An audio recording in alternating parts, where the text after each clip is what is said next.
years. It pulls you in and doesn't let go.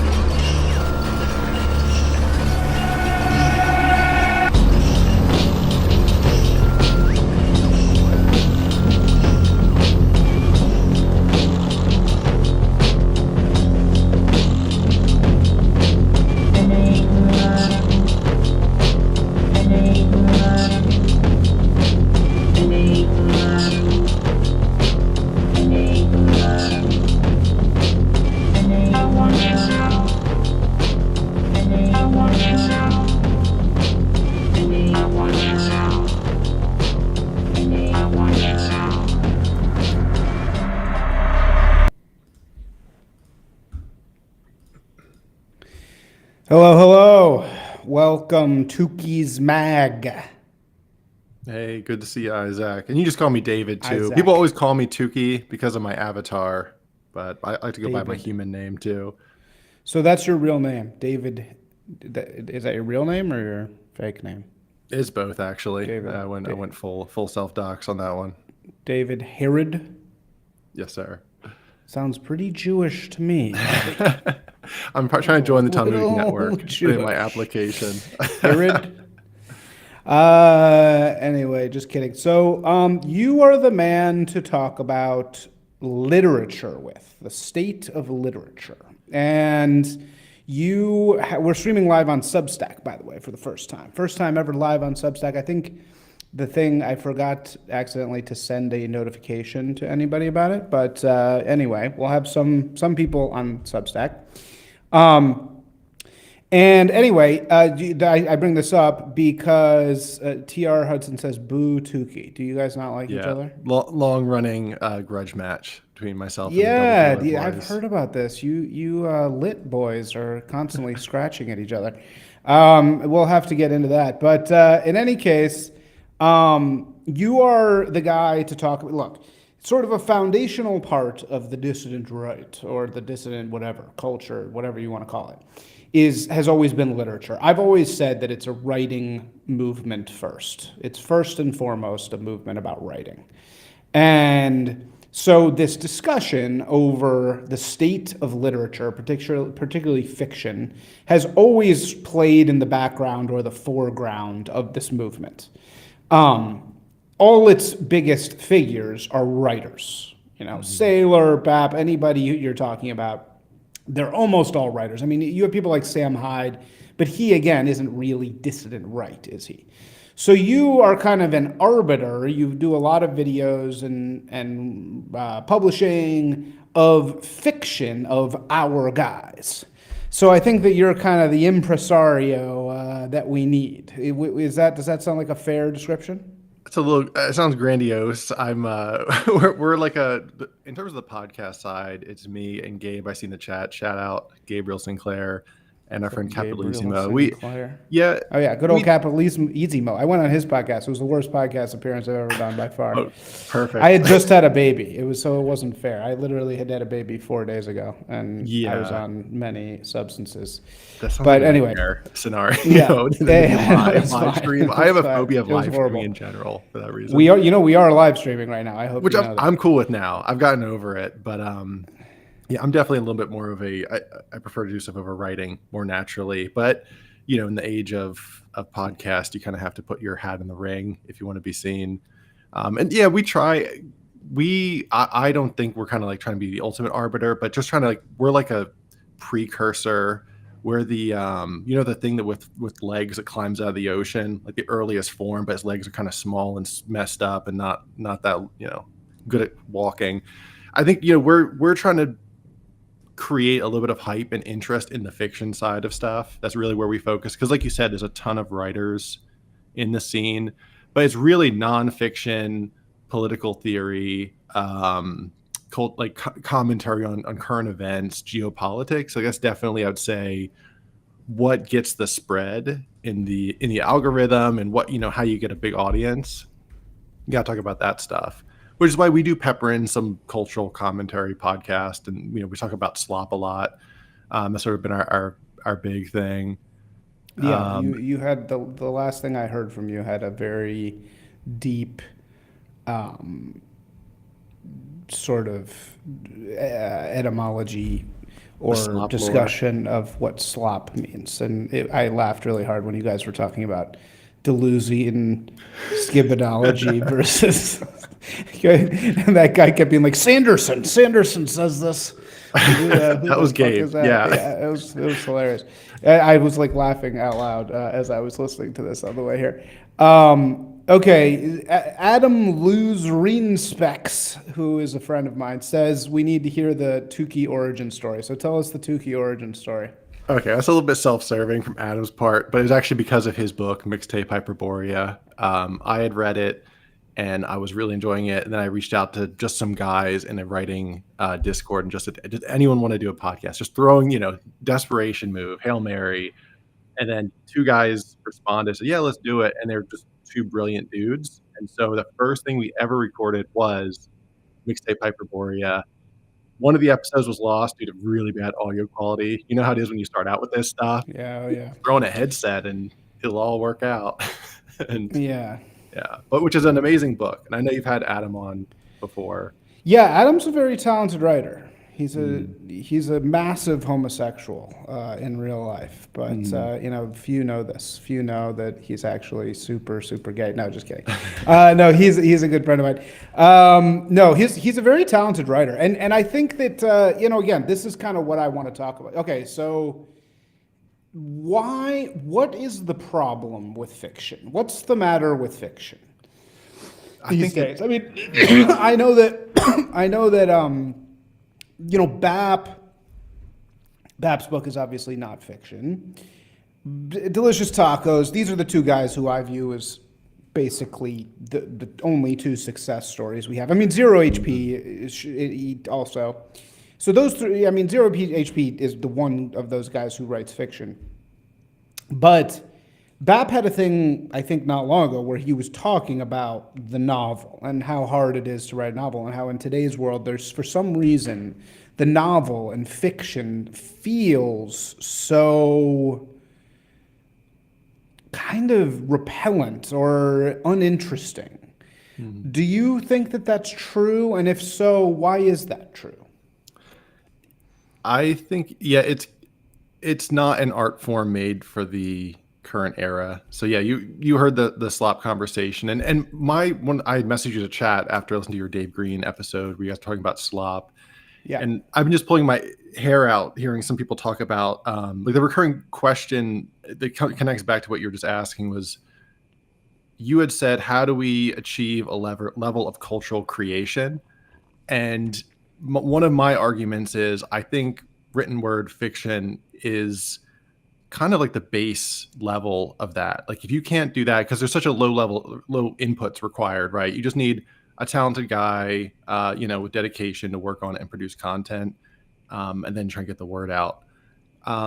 Compared to like leapfrogging into, we want to make movies, which is kind of another dead art form to some extent as well. Like people are not interested in movies to the same level that they used to be. Like it seems to be like declining, not as fast as literature has.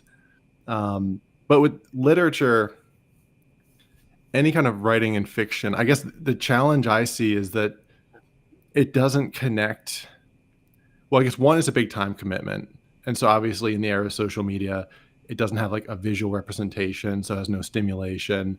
It's a long-term commitment to read it, so it's high risk. And we're living in like you heard in the slop episode, there's the idea of the platform versus the institution. Without an institution to arbitrate what is worth that time, it's so risky for me, just a person on the street, to read something. And it's really scary too, right? Like this may sound dramatic, but if you pick up Mixtape Hyperborea as a perfect example, or Nutcracker, friend of the show, Dan Baltic, great books, really, fun reads. Those ones actually are probably the safest, but some of the other ones like Phil Rott's The Raft we just covered, which is really good. I highly recommend it. Most people aren't comfortable. Phil who? Phil Rott. Phil Rott. Yeah. If you go to, I think it's like 1 or 2 episodes back on our YouTube, I'd highly recommend it. It's like a novella, absurdist fiction, just about like 2 brothers on a raft, and just like insanity ensues where, yeah, it gets more and more ridiculous. But there's like a social, I don't know, people just are not comfortable recommending things unless they have like some social proof. And so I guess I see that as one of the starting points with fiction, is if you don't have like an institution pushing people to read things, people are not going to make that leap. And then they're also not going to make the leap to recommend it to others generally, unless it's part of an established genre. So I see, yeah, I think that's probably some of the biggest issues facing it. And you had actually mentioned in that Dave Green episode about like where's the bold middle layer of people, right? You know, you have the high up institutions where the money comes from, and then you have the low down platform participants, which is people, you know, on Twitter. Please, nobody ever do this. So just call yourself a writer on Twitter and just shill your book link every day. That's like the worst possible outcome for everybody. Mm-hmm. And then in the middle, we need some kind of people to like arbitrate and help people find good stuff, which is on the podcast side what we try to do. We just try to highlight things and the other big issue I've talked about before is when you do try to be that middle person, many people I see do it turn it into a jerk off session where they just praise somebody who they agree with politically, or who has more followers than them, because the incentive structure on a platform is to back scratch, which is not something that I think that's detrimental to actually like conveying good art and sharing good art. But yeah, that's what it turns into, either back scratching or you like set them on fire and you become critical drinker and you're just talking about, how stupid the wokies are, but then you don't actually produce any cultural product or share any cultural product. Okay, we don't do this, but we got a major $10 super chat. So we got to read it. Thank you so much, Robert Wiesenfeld. $10 super chat. I'm really loving these super chats, man. Nothing makes me happier than receiving super chats. Whoever would have thought? Okay, Robert Wiesenfeld, thank you for the major super chat here. I read John Slaughter's book, first fiction book for me in a while. I am primarily audiobooks now. In my opinion, audio format does not lend itself to fiction well. I so agree, by the way. I cannot listen to audio book fiction for some reason. It's really weird. You just don't retain it. Thoughts on Crimson Veil fiction audiobooks? To you, Tooky. I have not read Crimson Veil. I did see it, but I have not picked it up. I think Capitalisimo did, so maybe he'll give some thoughts of some kind, or maybe we'll cover it eventually. Audiobooks, I hear that's the way to go, to be honest. In terms of like the numbers and where the listeners are, there's a whole. Are you familiar with the lit RPG thing, Isaac? No, what's that? So there's this, in terms of fiction dying, everyone's crying and gnashing their teeth. There's one category that's actually grown load in the last 3 years, and it's called literary role-playing game. And so this is on places like Royal Road, a few other sites. Royal Road is really the hub of it, and it's guys writing these serialized fiction stories. They're all about John's transported into the Matrix, or XZ world where now he's a warrior and he has these stats, and so from what I hear, and there's also harem, harem type fiction where the guy is. Interesting. So it's like it's an RPG in the sense that it's like a fictionalized account of a guy like going around a world collecting like 10 up gold. Yes. Is that what it is? And grinding stats and shit. That is insane. That's amazing. I can't do it. That's really funny. I'm amazed. But it's huge. It's huge. Like truckers listen to this stuff. That's like where the fiction market is. So that's why I mentioned it, because of audiobooks. You got guys in their cab playing like 10 hours of lit RPG or harem fiction romance every day. Wait, but so what's harem fiction? Harem fiction is just a fiction where a guy is a harem. So, I have my 3 wives and my cat girlfriend and all this stuff. Dude, this is awesome. That's so funny. And it's right. It's like trucker. That's so funny, dude. I just saw that movie. Did you see, I'm a movie guy, so I'm always coming back to movies, but did you see the movie Flow that's probably going to win the Oscar? It's a new kids movie. No, so it's about a cat, and it's made is by it like a period Polish. It's like made by like a Polish studio or something, and it's about a cat in like a post-human world. It's obviously kind of like slightly about global warming, but it doesn't really they don't beat you over the head with it in any way. But so it's this eerie post-human world, and it is basically animated and looks exactly like a video game. It's like and even the plot of it is kind of like a video game. Like you're following this cat around the world and it feels like a video game, like in a major way. And then the characters look like video games, and also it's animals, but the animals don't talk. So they act like animals. There's no talking. It's just like a cat acting like a cat. So it's I funny, saw an ad for this, and I thought it was a video game. I just Googled it, and now I'm like, oh, yeah, and it looks like a video game, exactly. And so it's funny. It's like it's like reverse. Like now we're doing fictionalized video gamification. That's really funny. yeah, it's like curving back on itself, which, I mean, to some extent, that's interesting, right? They're experimenting with visual forms. They're kind of like playing with something. I'm trying to be too knee jerk against it. And the lit RPG thing, I think there's ideas there that are worth playing with, and it could be cool. The actual quality of the writing is pretty brutal if you ever check it out. I have this chat with a few writer friends. I call it suicide inspiration, where I'll just post the chapter ones of these lit RPG guys, and it's just like fucked up semicolons, fucked up sentences. And then you click on the guy's Patreon, because that's how these guys make their money. On Patreon, people subscribe and they get to read 4 chapters ahead. And the guy's making like $20,000 a month or something. Oh my insane. God. Yeah. And you're like, this wow. is amazing. Dude, this is an amazing phenomenon. You need to write a Substack about this. It's also, and then the harem side of it. It's like this is basically what women have been doing for decades, right? Like kind of like fan fiction from their favorite, like, from their favorite movies, and then like their version of erotic fiction, whereas now the male trucker is like doing the equivalent, right? It's like they're reading harem fiction. Have you ever read harem fiction? I have not, actually. Gabe, friend of the host of the show, he is an expert in harem fiction. I'm not into that. But did you see the meme floating, romance versus female romance? That was the big thing. I saw on Twitter the other day about the female's like she's getting choked to death by the guy.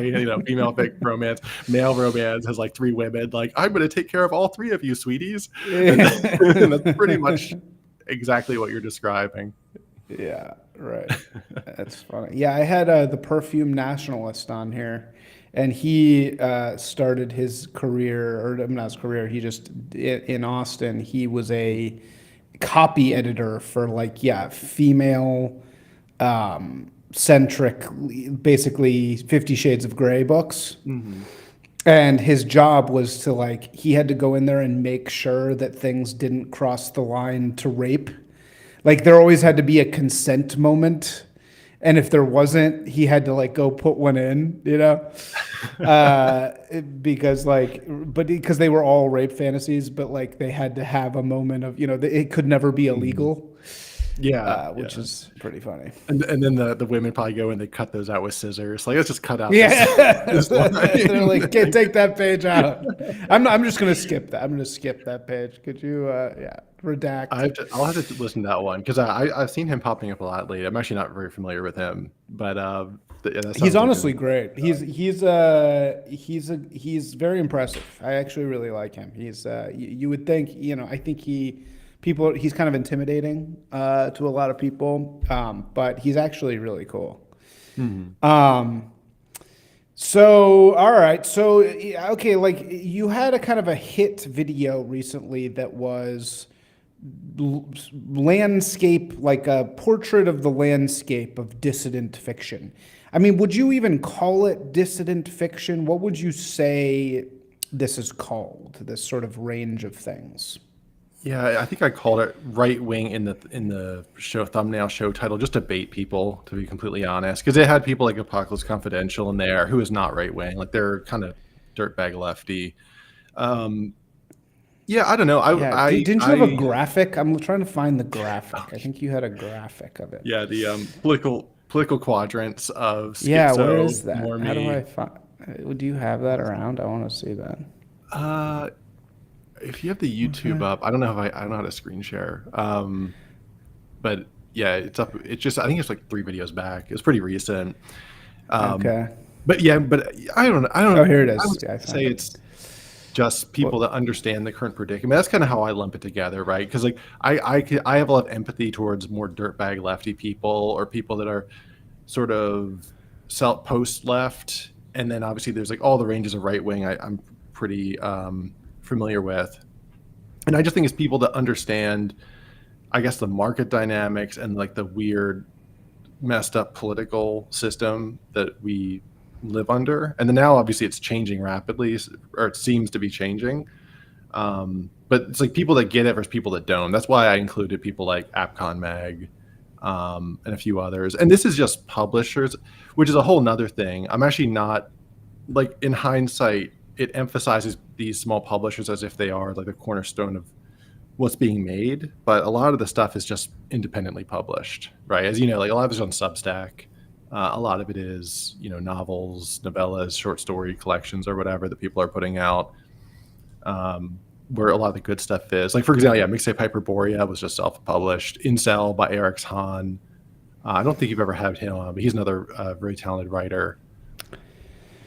Yeah, I never read Incel, and somebody wrote a review of it for my site. And I actually asked that guy to come on, and he was weird about it. So I didn't like that. But okay, so here's kind of the landscape. I don't. This is not the final version of all of these. So just list off, what are the indie publishers in our space? What are they? The names. Let's hear them all. Antelope Hill at the top there, Biz Archives. Biz Archives actually just came back after some time off. They do sort of pulpy, I don't know what you call it, like 1920s, a little bit of Lovecraftian stuff, I would say is a common theme there. Terror House is actually dead, and it seems, from what I've heard.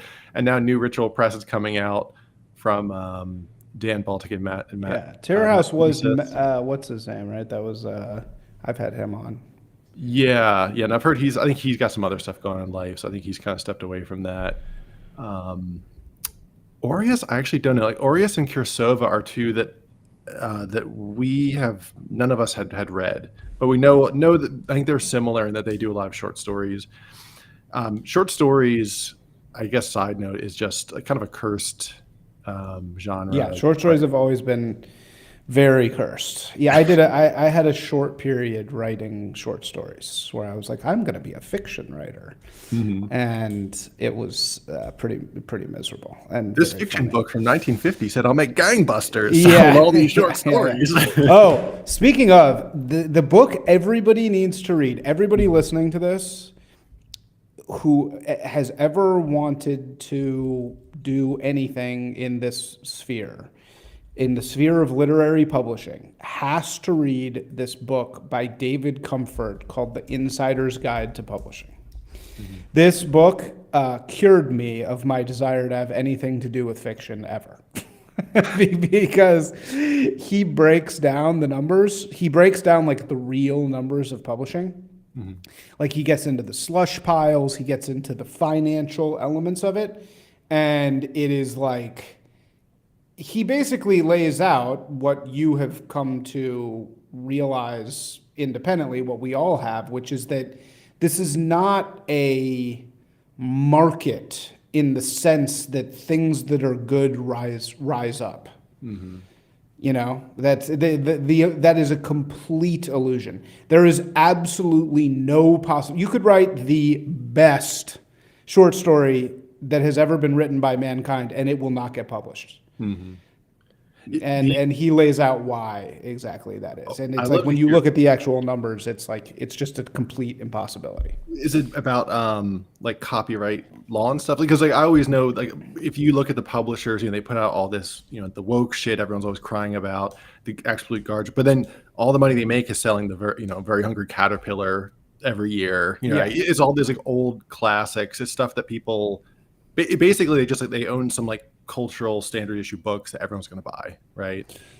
Yeah, yeah. The premise of it. Yeah, basically. I mean, he just breaks down how it's all, what I remember the most is the slush pile economics, right? The economics of the slush pile of the literary agent.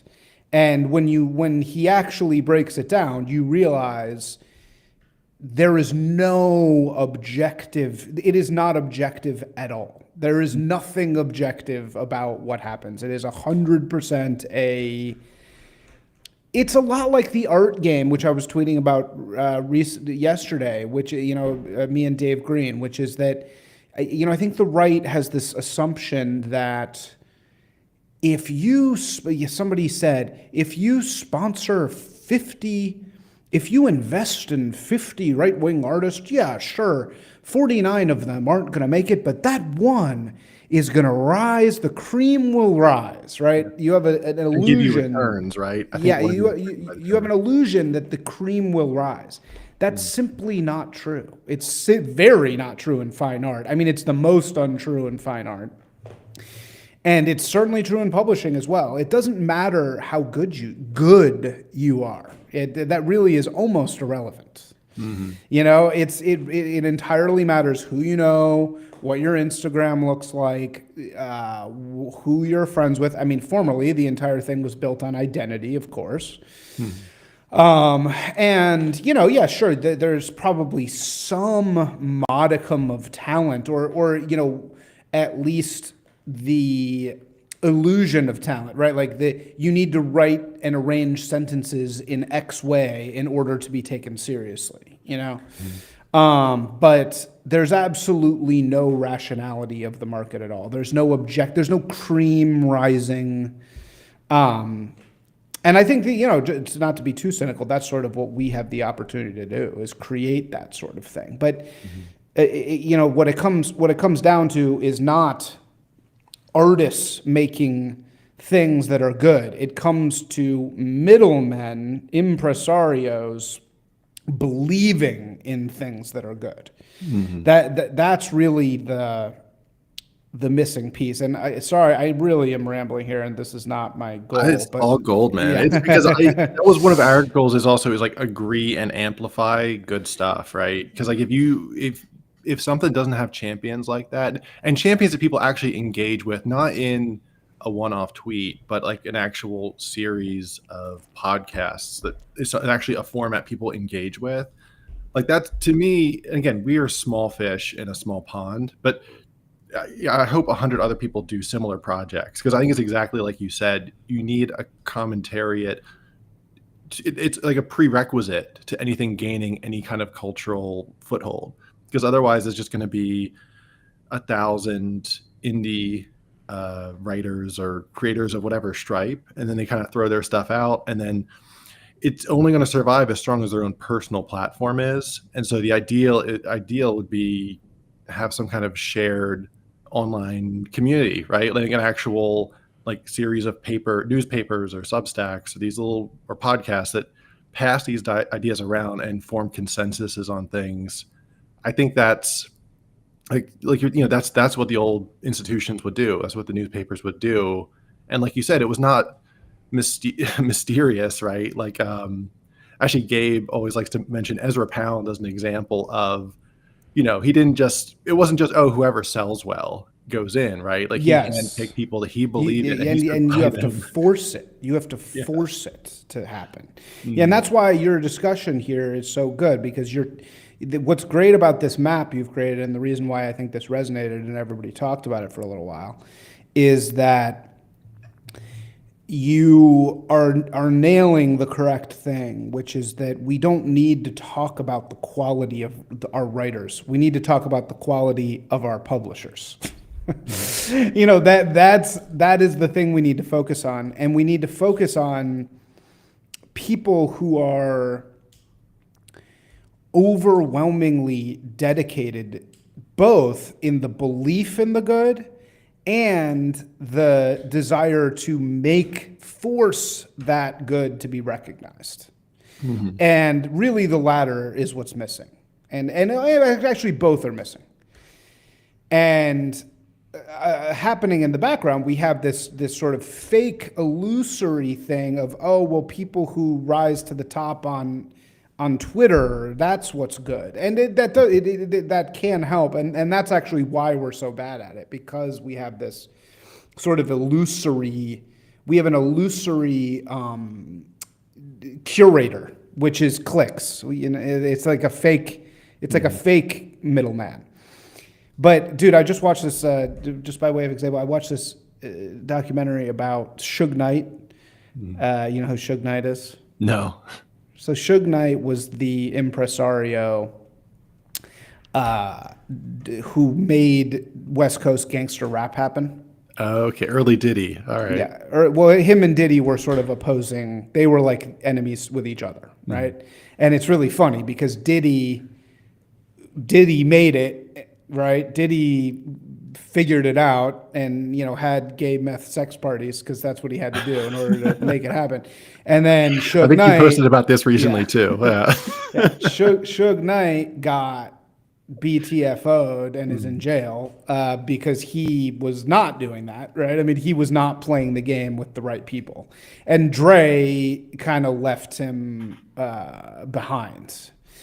And because it was like Suge was too from the streets. Like it was like he couldn't play with, he was too aggressive. But in any case, the thing that I just want to say about Suge is that what people don't realize is when he was getting West Coast gangster rap off the ground, so NWA, not only did he have what we would all regard, at least anybody who's a fan of rap music, as the best content, he had the most talented guys, right? In the world. I mean, all those songs at that time were debuting as global number one. I mean, this is like a group of like total gangster. Snoop Dogg was like 20. And these guys are just making rap in Compton, and suddenly they're the number one artist in the world. That was literally happening. So was this just distribution? Like he just was so how was Suge doing it? First of all, he did believe in the quality of it, right? And obviously the quality of it was very, very good. It was the best at that time. But he was a complete... He admits in this documentary that he paid off all the radio stations to play the music. Nice. He paid them, and it was totally corrupt. It was we go back to patronage. He was paying the radio stations to play his songs. He was giving them kickbacks. It was payola, and he admits this. And not only that, when people got in his way, he like violently threatened them. He was famous for holding people off of balconies. He held Vanilla Ice off of a balcony because Vanilla Ice like wouldn't sign the deal. So he was a violent and utterly corrupt man. But somebody's using the example of Weinstein. Weinstein was this exact same type. Say what you will, he both believed in his stuff, but he also forced it to be popular. He made it happen. Somebody's saying, Gabe here is saying that Ezra Pound is an excellent example. He brute forced his author friends like Joyce into the system. He was the Weinstein of publishing. Exactly. Exactly. And I think that's what is a little bit missing, is that we don't have that person who's going to say, yeah, I totally believe in my stuff, but I also realize that getting this shit into the mind of the public as a recognized gem requires me to conquer the existing infrastructure, basically. Either conquer it or replace it. Yeah. Yeah. And there's a few people I can think of, like Rog Nationalist, I think is a big champion of this kind of stuff. He actually does more work than than logically would make sense for someone like him to do, to sponsor like writing competitions and stuff. And there's some others that push it, but I would say there's not that single figure yet that's emerged. Part of it may even be, so people will be champions of their own work, right? So you mentioned Bap, he's an example. Not a criticism of him, but obviously he's promoting his own book. That's what his platform is for. Well, he's a pure artist in my. That's how I see Bap. I see Bap as like, and that's why Bap will always, regardless of what anybody says about him, he will always have my respect because he's an artist, man. He's a great artist, and he proved that you really can make good art in this weird environment. Anyway, sorry. Continue. I keep No. interrupting. I just want to double emphasize. I'm not saying that negatively about him. I'm just using him as an example. I'd say you could apply this to anyone who's just less successful at doing the same thing. Their platform is to promote their own work.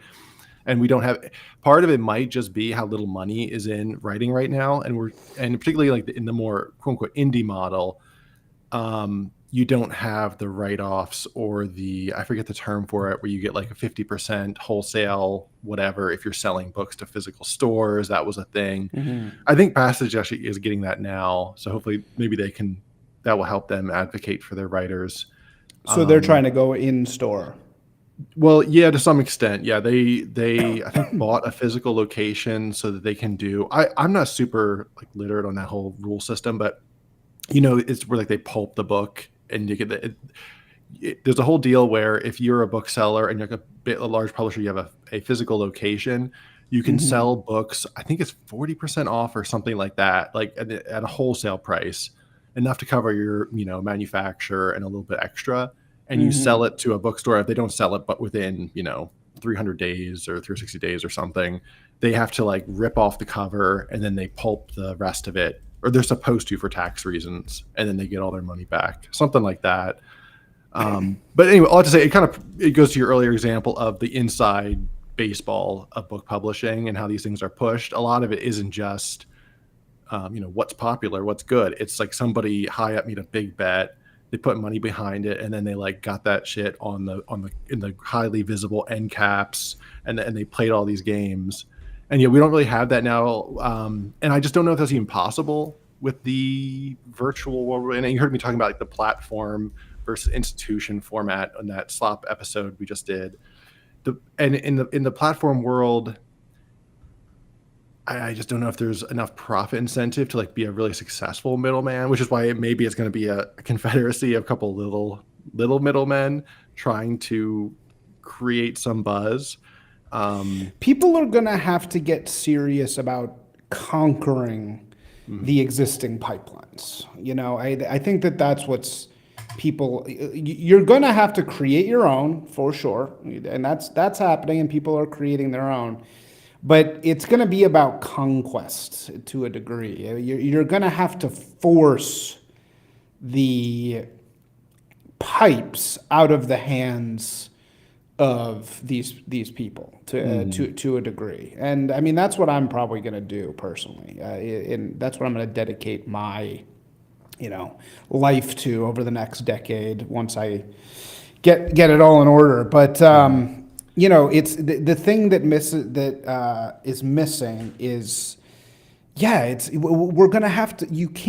We gotta not worry. We don't need the freedom. We don't need the freedom to create. We have that, and we don't need to be we need the right wing alternative. We have that. We need we need to force the recognition system to recognize what's good. Anyway, sorry. Hold them over the balcony. Yeah, we need to hold some people over the balcony until they say, "All right, I'll read your book." Yeah, we need Shug, man. We gotta get the Shug night of it's just hard though. With the format the way it is, like the big publishers, is that where they're getting their money from? Or like, is that where they're looking to expand? I feel like they're looking to expand more into the web world though. And so the other idea is, what do you mean exactly? Like brick and mortar stores, like, is that where the sales are? Our movie, is again, the institution versus platform thing.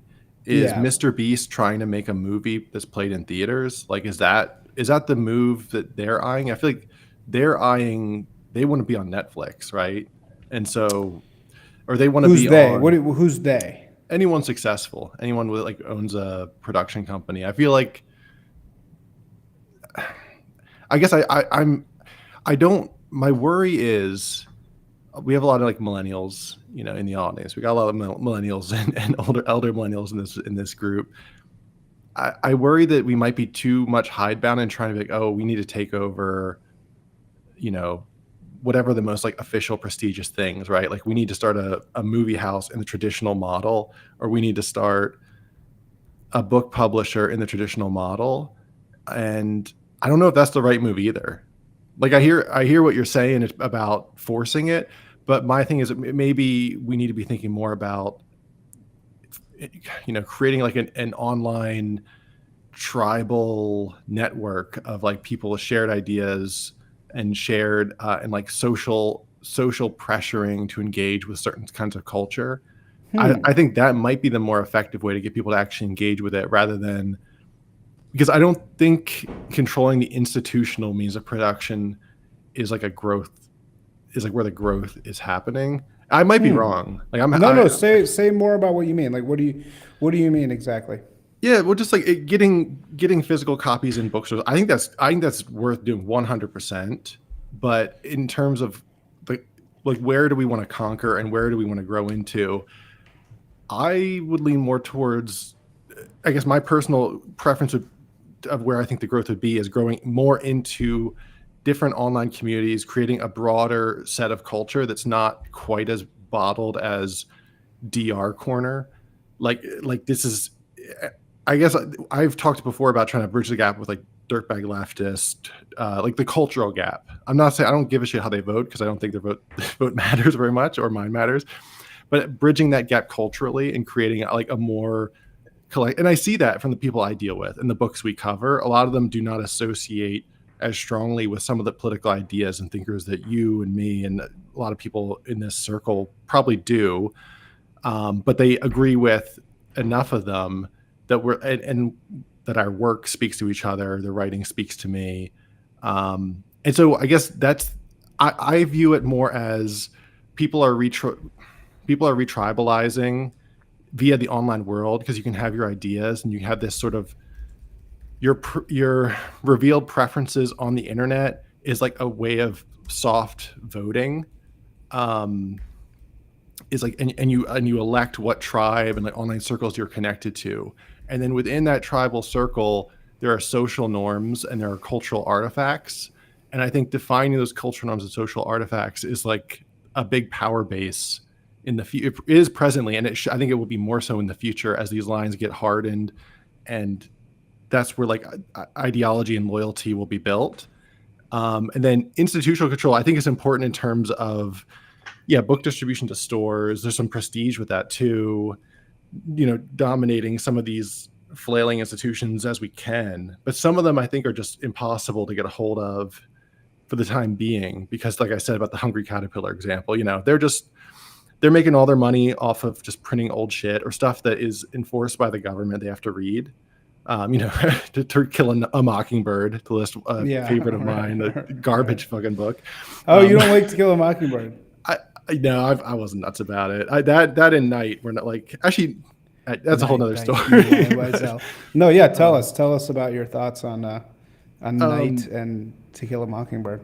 Actually, I don't. No comment on Night. Actually, I think you don't want to get stuff, the Talmudic networks going after you. No, just they can close out. Like, I think they're fortified because it's not a profitable industry, and the profit that is to be made is through these like legacy products that people are forced to sell, and so maybe that's one angle. Is like you could pursue them and change what's required reading, and everyone has to read Mixtape Hyperborea and Nutcrank. Every high schooler gets a copy of Nutcranker in junior year. That's one angle. But then the one I'm pushing is, I think, building this online tribal culture network. And it sounds goofy to say tribal, but you know what I mean. Like people with shared ideas and preferences coalesce. And it leaks into the real world, as you've seen. I know you've hosted some events and been at some events and stuff, and I have as well. Where when you meet people, you just have these like immediate groundings. Like, oh yeah, we get the same ideas, even though we've not actually met in person before. Maybe we chatted a few times. I don't know. I think the future is going to favor that model. That'd be my bet. All right, well, let's talk about the space itself. We have a good question from Adam, which is, let's hear the worst DR books. We need some negativity. I agree. So you don't have to say specifically, of course, if you don't want to burn bridges, but what's bad? because there's a lot of crap. I've gotten sent a lot of these books, and they're not always good. So just because somebody is right wing does not mean they are a good writer. So, what do you see that's bad in the scene? What mistake do people make? I as a rule, I don't call anybody. I don't give star ratings, and I don't call anyone shit because they tried. I get it, but if you listen to any of our book coverage, it's really obvious. Like we'll tear stuff apart, and we have that's we don't feel is very good. It runs the full spectrum, man. It's like any writing workshop or anything you go to, and you get a couple just brilliant like gems. You get stuff that's so polished, and then you get a lot of it, and a lot of things we just choose not to cover that fall in that category. The stuff we cover all at least has some redeeming qualities generally, but you got to read the sample chapter, man, before you take that plunge. And that's another thing. You burn someone's ass with that one time, and they're not going to pick up any more books from the scene, right? Like if someone I almost named one, but if someone picks up a really garbage book and like, oh wow, and you charge $15 for that, bro?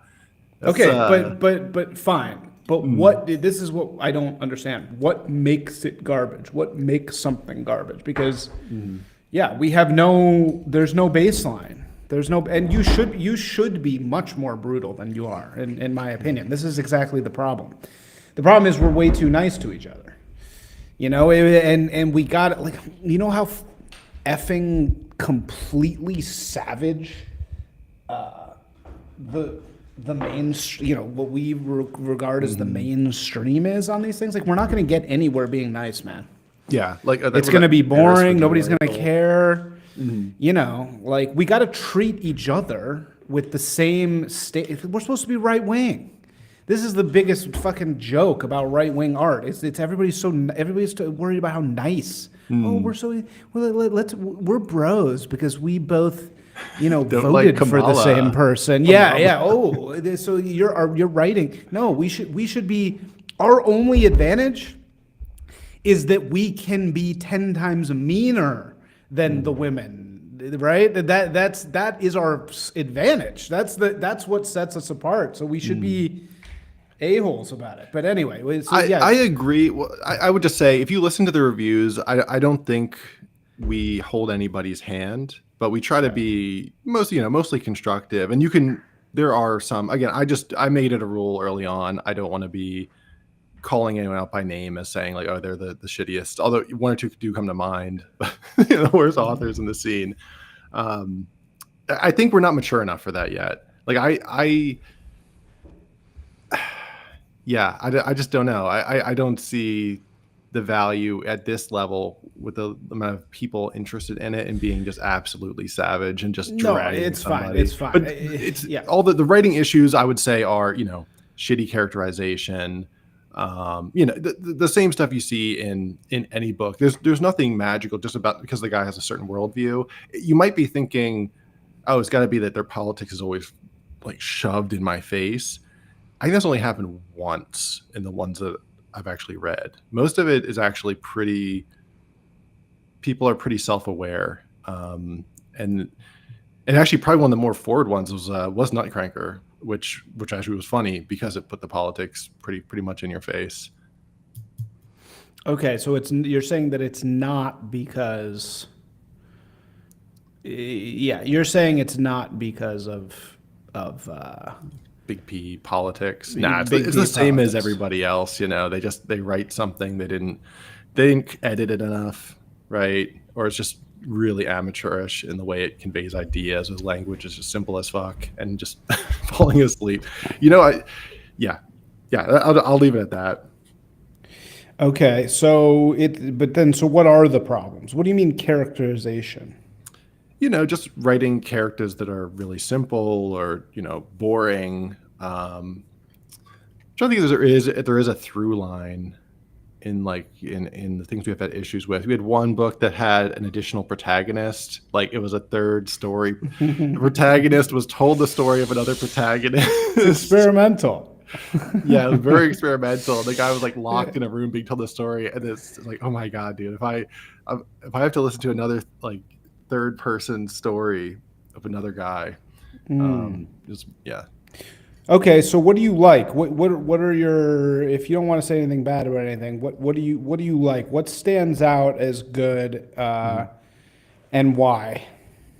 We had like a bolus of really good stuff at the start. Yeah, Mixtape Hyperborea, uh, Incel by Eric Hahn, and Nutcranker, Dan Baltic, Phil Roth, The Raft. God, you lose track of them. There's been some other good ones. And we've taken a break from covering short stories. Again, the cursed format is just a fucking nightmare to cover short stories in any number because, as you know, every short story is a world unto itself, and every short story has its own, perspective and writing style. We did one of the Passage Press, not the last one that came out, the last Passage Prize, and it was just a grueling death march, man. Yeah, she had some really good stories in there. What was the guy's name? He wrote, I think it was called Lovecraft. I don't know. I'm farting on his name. Extremely talented writer, really good story. Yeah, there's several other authors in there that were very good whose names escape me now. I should have written those down ahead of time. I think those are, in my mind, stand out as some of the ones that had the most staying power in my mind. A lot of the other ones we covered, they had interesting aspects, but they didn't do anything new. We're actually, my next thing I want to do is cover some fantasy, hopefully, because there's some guys that have written fantasy novels that look pretty good. So hopefully we might take a dive into that. Yeah, fantasy. That's one. Yeah. All right. So, like, what do you think they do well? It really is like the nuts and bolts of like good fiction. So, Incel, for example, I guess it's more of a commentary on like 2016 culture, which I guess is interesting. You can only see that. Justin Blair there. Thank you, Gabe. So that's something interesting the writers do. They reflect like the more current present culture. Whereas a lot of the guys, from what I've seen, they're always trying to push, older stuff that's been out for 30 years.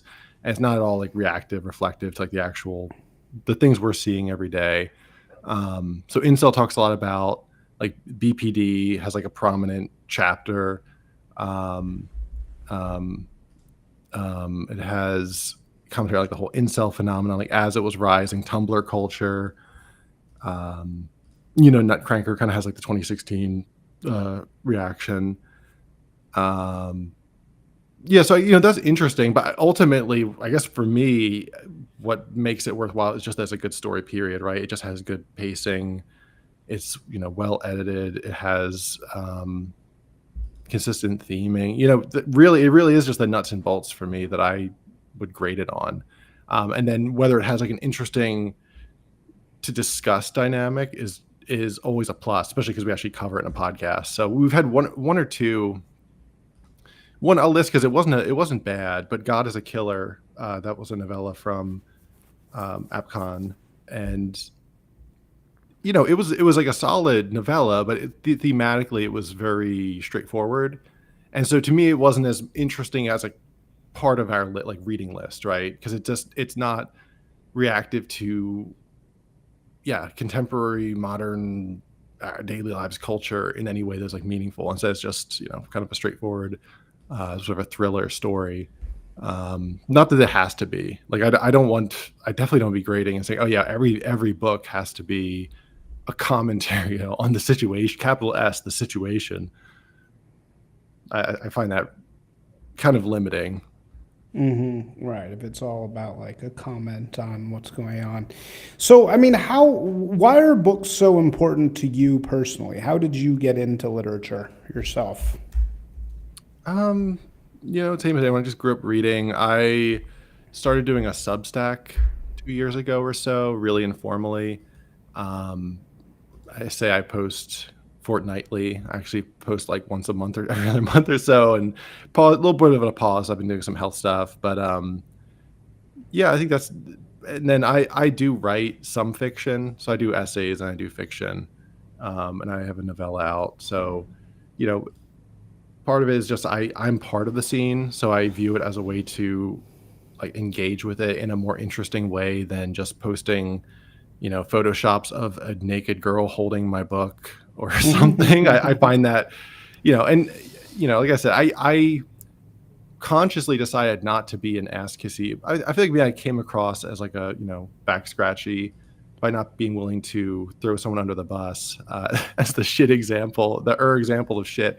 But I think anyone that's listened to me cover their material will say that it's not a it's not a total glazed job or a pass. I think we've been pretty critical. We've had a little bit of people kind of flare up and prickle at it sometimes, but most of the time people actually enjoy it. We had someone reach out, actually shout out Gabe again. He had one of the authors we covered, and we had a very unfavorable review generally of their work. And this writer just said, even though you didn't give it the best review, at least you gave it a review, and you got some people talking about it, and it sold a few copies, or people picked up copies. And anything is better than just being ignored. Or getting a glazing. Oh, look, it looks good, bro. So yeah, try and do the opposite of that. Yeah. So you've said this thing in the past about that we're living in the era of the platform versus the institution. What do you mean by that? Yeah, so platform in this sense just meaning any kind of website, social media specifically, I should say, like Amazon, Twitter, or X, Facebook, anything like that, Netflix, even anything that's just a sort of a people competing on a platform, and users get to choose what they're engaging with, versus the institution, which was what dominated previously, is a top down. It's instantiated in reality. There's people sitting around in an office. There's a strict hierarchy with several layers of management and bosses. And then the difference of that being in a platform, everyone is a participant on the platform. And obviously there's one person that controls the platform, right? So Bezos controls Amazon, Elon controls X. If you piss them off, they can act very immaturely sometimes and do crazy stuff. But for the rest of us, if you want to get... Like, let's just put out a hypothetical example. Let's say, you and me make some product together. We're trying to sell it. Like, what's the first thing both of us are going to look to? It'll be, how many subscribers, how many followers do you have, bro? Like, how many do you have? Right? Is all your ability to reach eyeballs through the platform is what defines your power. And I referenced on the Slap episode, I think you may have been the person that shared it with me or shared it online. And I saw it, but there was a woman talking about Hollywood casting. Her name escapes me now, but she's a director or something. And she had said, oh yeah, they when they're choosing actors, they check how many Instagram followers they have. And that's like a primary goal of their that's selection criteria. Yeah, no, that's big, because they just think, well, it's a set, that's a big part of their talent recruitment mechanism is how many followers do you have? Because and that's how that makes sense. Like if I was casting, I would, it wouldn't be everything, right? If they're like a total shit actor, but they have, not as many subscribers, we'll take the next one down. But isn't that why we get slop? Isn't this isn't this the Mr. Beastification of everything? Because Mr. Beast sure is good at getting clicks, right? I mean, isn't that kind of why everything is slop? Is because we're betrothed to the masses, it's the democratization. 100%. Yeah, it is. And I've been prickling at the term slop lately because I'm seeing it used too broadly. So like when I say slop, what I mean is something that's like cut down, simplified to be as simplified as possible to succeed on social media, on the platform. Whereas there's a lot of stuff that we might call slop, but it's actually pretty high effort. Like Mr. Beast, hate him as much as you want, he actually does have production value, right? Like he has people on staff, there's tight scripting, there's tight editing. Like there is something there, but it is, yeah, definitely, obviously it is stupid anyways and low grade. But I guess I want to distinguish successful. I need to come up with like a full set of terms, man, because like everyone's so always define just going to slop. So this is a good use of Yeah. our time. Define slop. What is slop? Because you're right. I mean, it's interesting, right? Because you raise a good point. It's like Mr. Beast is, I think, what most people would think of as slop. But in reality, actually, maybe not, because really, he actually does put a lot of work into it. He had a leak not long ago of like the sort of training manual that he gives new people, and it was very thorough. It was like really, it was like very well done, and in a way, like, look, this sort of carnival TV has been around forever. So why is he really any sloppier than that stuff before? Maybe he's not. So you raise a good point. So then but then what is slop? Because everybody sure as hell loves this word. Everybody loves saying slop every 5 seconds. Yeah. So what does it mean? I just say it's like the lowest, barest level of quality in order to like to put something out that is spreadable. And so I don't know. Lowest, I think we need a strength form of quality. Okay. Yeah. So I would say like that's an interesting definition. Yeah, sure. Like just face camming and talking about Marvel, right? And like the most hot thing possible. Like rather than engaging in like a niche subject or like a theme, a consistent theme. So who's that guy with the big beard? I don't mind taking a shit on him because he's big. What is his name? The quartering. It's like the quartering. Yeah. That is slop because it's low effort. It's just he's just kind of throwing it out. And then whereas anything with like production value, anything with editing, I would say goes a tier higher. Podcasting, I would say, is like generally easier because you can just come in with a little bit of equipment. You got to get a guest or a co-host, you can put it out. But I wouldn't say it's not necessarily slop, particularly if you have really targeted concepts. And then I throw the term skibbidification, like skibbity, where that is a subgenre of slop. I've been told. I had gotten this. So what does that mean? What is skibbidification? Skibbidification. What is that? It's a tongue twister. Yeah, it's a subgenre of slop. That's kind of what I've settled on because you got your this long comes slop. From skibbity toilet. Yeah, skibbity toilet. And what is that again?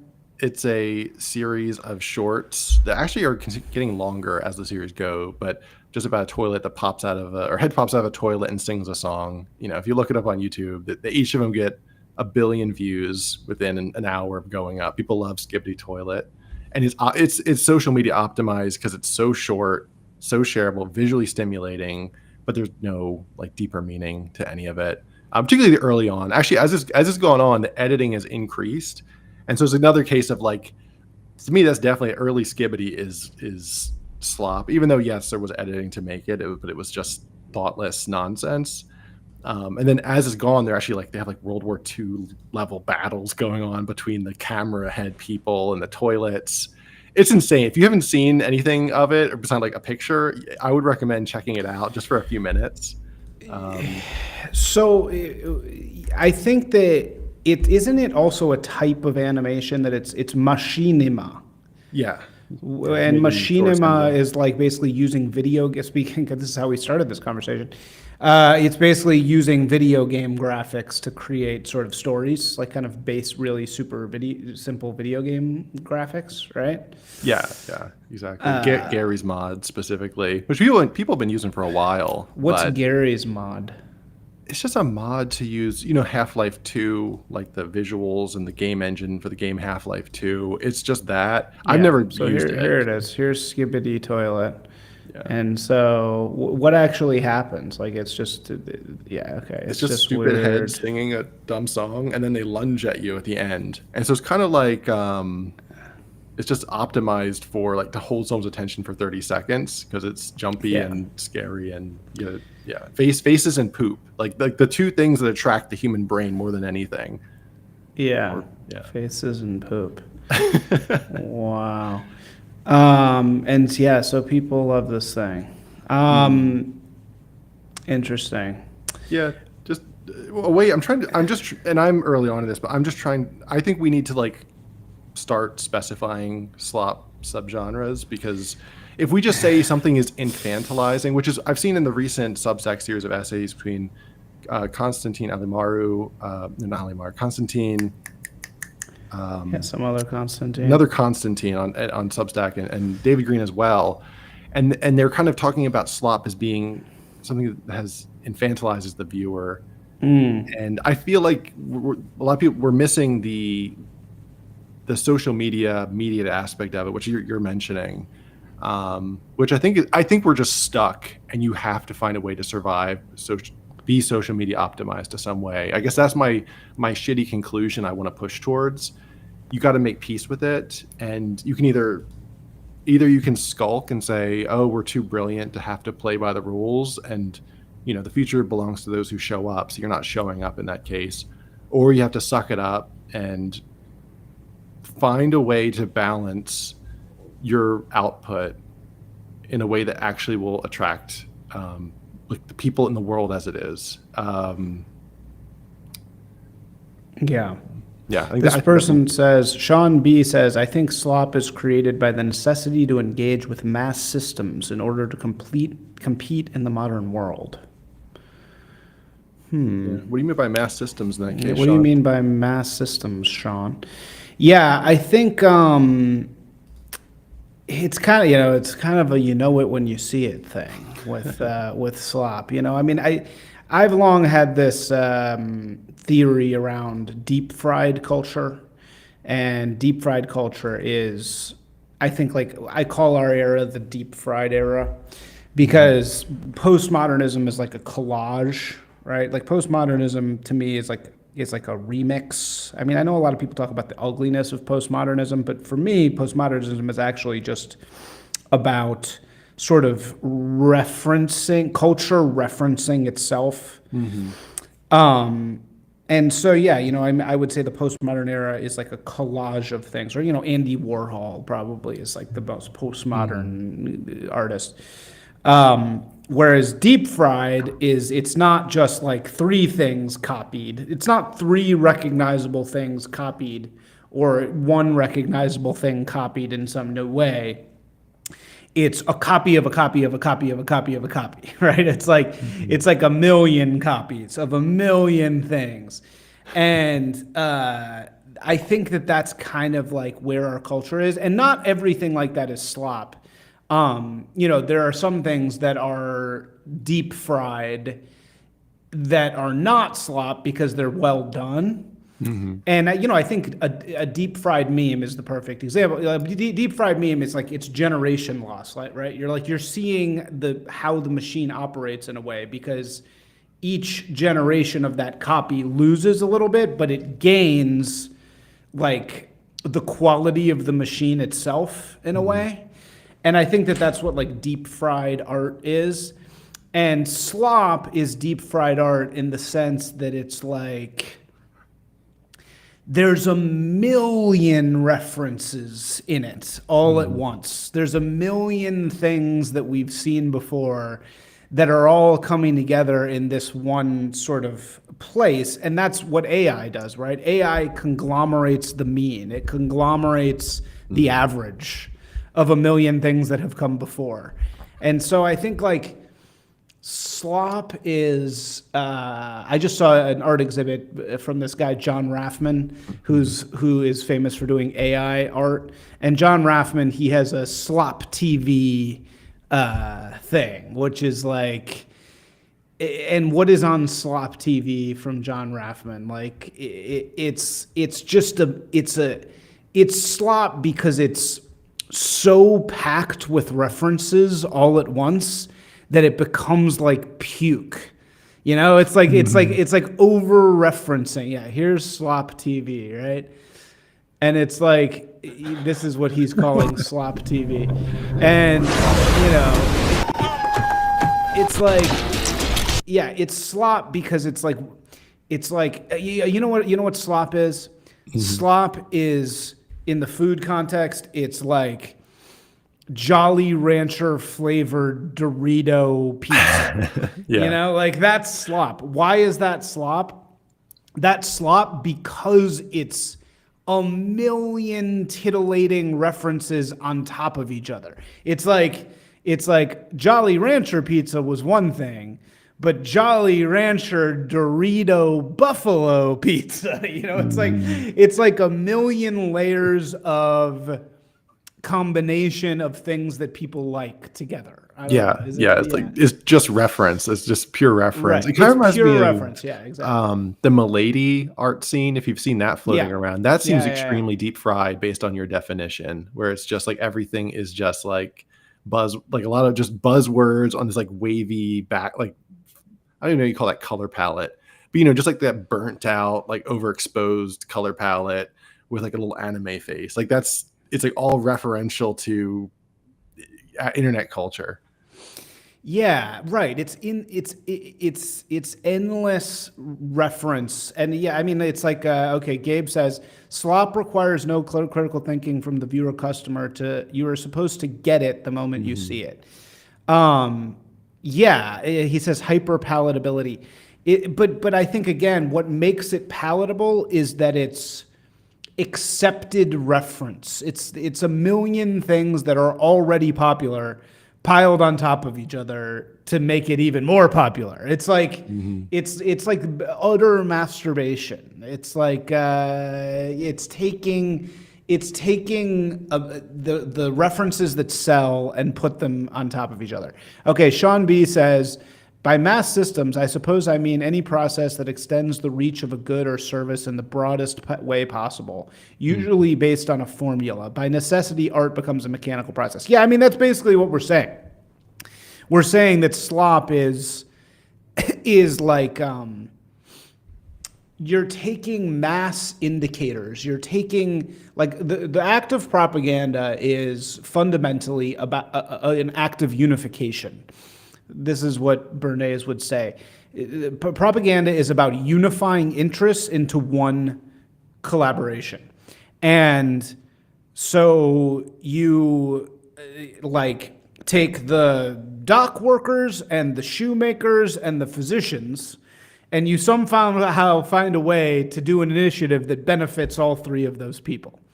You know, it's like a special shoe to wear on the dock, you know, like, and then it's like the doctor gets paid, the shoe gets paid, and the dock worker gets paid.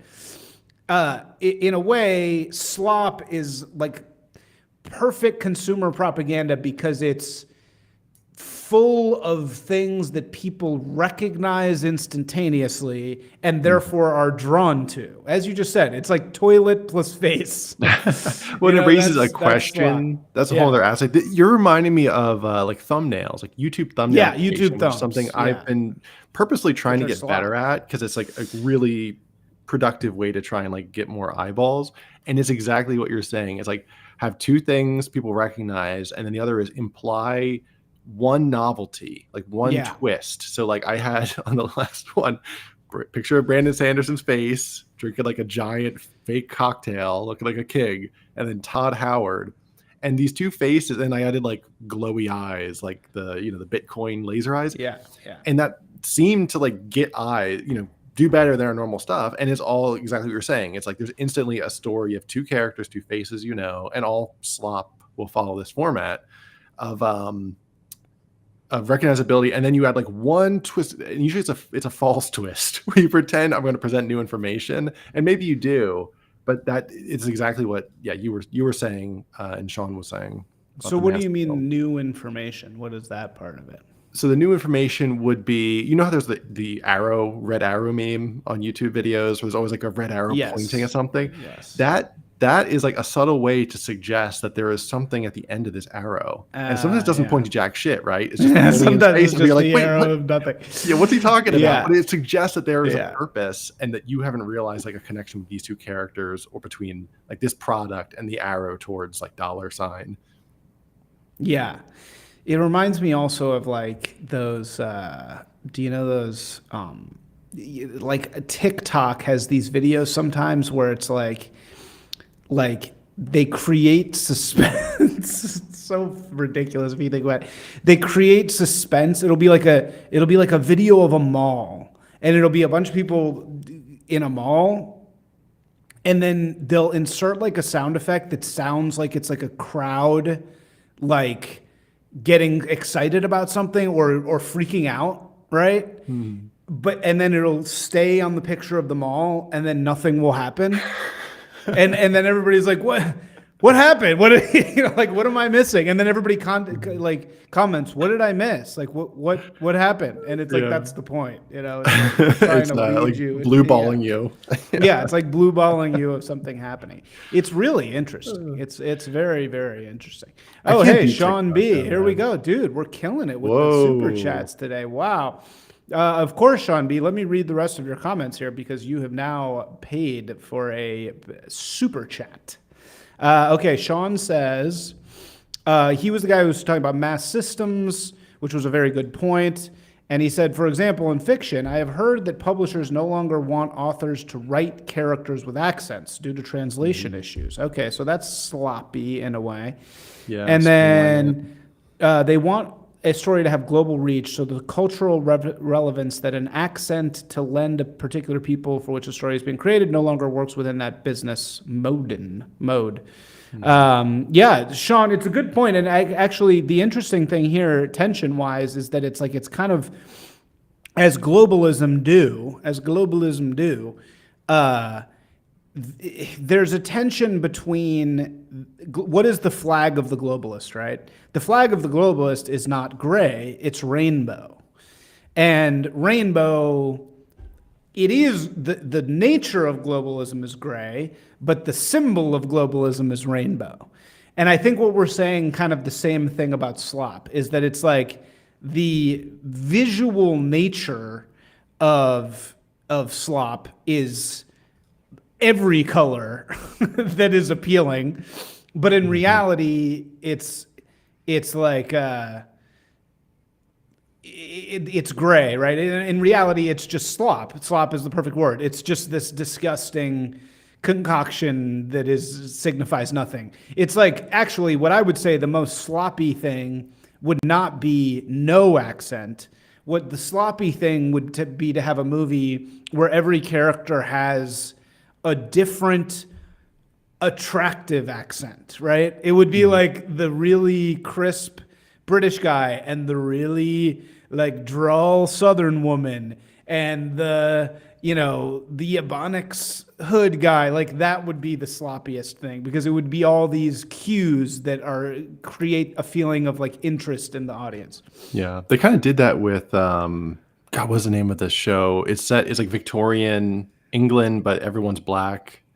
Right. You know what I'm talking about, great call. Yeah, that is a slop. That is such a slop show.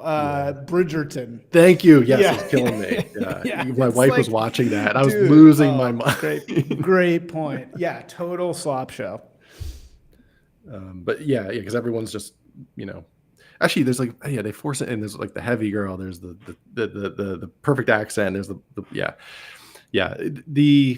I think you hit it on the head in terms of like there's all the colors on the rainbow, but like in practical sense, like it's like masking that gray, like the reality when you just put all the colors out there, because you're not going to actually lead with that bland slop coloring, because that's actually antithetical to the morality of the slop is to have some of those pretty Jolly Rancher colors. Yeah. Cool. All right. So yeah, thank you, Sean, so much. But yeah, all right. In the last thing here, David, last 10 minutes, where would you leave us? That was a great combo we just had about slop. That's what we should have started with. I appreciate it because I've been a long-time reader and listener to your stuff, so it's fun to finally get on and be able to connect on it. I guess leaving off, give up all hope, engage in the slop, put on your boots. Flow over you. Let the slop flow over you. But be grounded. And I hope people keep in mind my idea of like online tribes and forming. It sounds cheesy. Oh, we'll all be internet friends. No, not everyone's going to be equally good. Not everyone's going to get promoted equally. But I think there's a more genuine kind of online culture that I hope is gelling. And with all the recent political stuff, I'm somewhat optimistic actually that the bad guys are getting less money to just push bullshit and brainwash people the way they were. I think I'm skeptical long term. I think there's some more evil shit coming our way. Did you see the Washington Post thing that just came out this morning where With Jeff Bezos. memo. We're all about free markets and was it not privacy? Yeah, personal liberty and free markets. Yeah, right. Which is a little scary because it's like, what do you mean personal? It's like, yeah, right. And that's where, I mean, that's obviously where things are headed. As I tweeted the other day that merit signaling is going to replace empathy signaling. Mm-hmm. So it's going to be all about like personal hustle now. It's going to be like, I'm doing it. But it's like, yeah, what does that really mean? Like, does that actually mean anything? Yeah. Mm-hmm. What did you make of that? I'm undecided, but I think it's a nightmare scenario of some kind. Anytime like the world's biggest monopolist is like, oh yeah, well, we need to talk about free trade. Everybody says, man, that owns the Ministry of Delivery and all material transport. I was like, oh, so it's like a railroad tycoon, saying like we need to talk about the right of the guy bootstrap himself. So I think you're right. I think there's going to be a weird. Oh, actually, that's one more aspect. I'm sorry, I just keep repeating platform. That's another aspect of platform, which again, platforms have replaced institutions. Platforms make everyone into an entrepreneur, right? Mm-hmm. So everyone is like, oh, look at me even. Oh, I'm not just like toiling for nothing. I'm building a brand. I'm making, David's Tooky Mag experience. It's a hustle. But I am not expecting to make money from my particular endeavor. Like I do this for fun and I hope like a cultural contribution in a small way that is like actually feasible for me to do in my spare time. And, but many people do, like people with more profitable like interests and business models. The platform makes you into an Uber driver. It makes you into a participant in the market. And so I think you're dead on that probably is, we are going to get into this weird 80s grind set kind of thing, except now it's the platform era. It's just going to be like, oh dude, are you job stacking? It's like, yeah, but I'm job stacking in the way where I work 80 fucking hours a week. So it's like not the fun kind of job stacking. Like I think that's where it's going to, that's my fear. And obviously this AI stuff is just like a fucking nightmare. I'm very skeptical of how that's going to go. Like, oh my God, another side tangent. I've been getting people emailing me, like professional people emailing me with AI generated emails, like obviously so. Yeah. Like, just so like we're going into an era of people emailing AI emails and having AI summarize the emails to themselves. Yeah, it's just endless, right? Endless, and then like AI responding. It's just going to be AI talking to itself, right? Yeah. Yeah. No, AI is definitely a very interesting part of the whole slop thing because it's definitely a part of it. All right, man. Well, dude, thank you so much for coming on. This was great. Very interesting conversation. I will release it as an episode. But yeah, man, where can people find you? Just Tooky's Mag on YouTube or Twitter or Substack. I have different content on the Substack. The Substack is more essays and fiction, and then the YouTube is more podcast primarily. We have a mini series on slop I think people would enjoy. We have a mini series on Timothy McVeigh called LMD, Library of Mass Destruction, and then we have the main show, which is Tooky's Mag, and Gabe does some interviews as well that are really, really well done because he's a very deep reader and researcher. So there's kind of a mix of content on there for people that enjoy any kind of podcast about this corner of the internet. I think we're pretty well steeped into it at this point. We've been doing it for almost 2 years, which is hard to believe. For sure, man. Cool. Thank you so much. It was a blast talking to you, and I hope we can do it again at some point. Maybe get you on to discuss some aspect of maybe something besides slop. Maybe we'll take a slop bath and take a break from slop. Yeah, let's take a slop bath, dude. I like it. I like it. All right, man. Yeah, thank you so much, dude. I will talk to you soon. Likewise.